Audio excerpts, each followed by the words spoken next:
which blows hot air on it. So it is impossible to hold the components using bare hands. It is dangerous as well, and that's why you need to use these tweezers to hold these smaller components.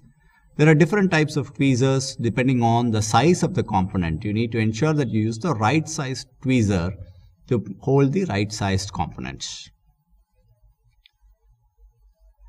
Now, as you can see, these are the three important tools: aligner, multimeter, and tweezer. Moving on, what you see now is actually called a thinner. Thinner is essentially used to clean the dust or clean anything that is stuck on your PCB.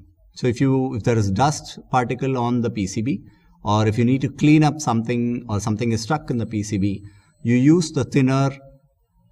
Take the thinner, apply it on the PCB. As you can see now, you can apply it on the PCB. Take the brush and try and clean it off using the brush. So this way the dirt stuck on it will be cleared and you will be able to see the components clearly and work with them without a problem. And that is how the thinner needs to be used.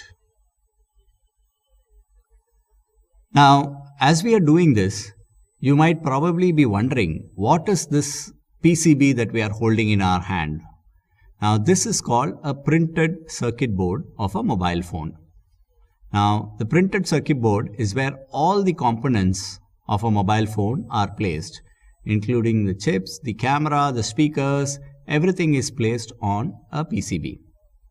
And this PCB is, in a way, the heart of a mobile phone. So you need to understand that the PCB is a very, very important element in a mobile phone. We will understand the PCB a little more in further videos.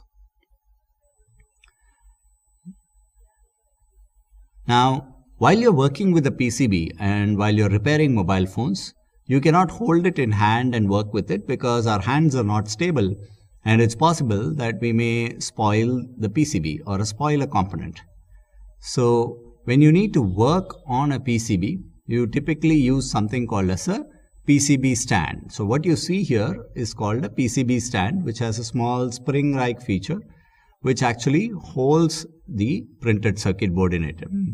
It holds it tight so that you can actually work on the PCB or place components on it very easily. As you can see, you can push it back, hold it steady,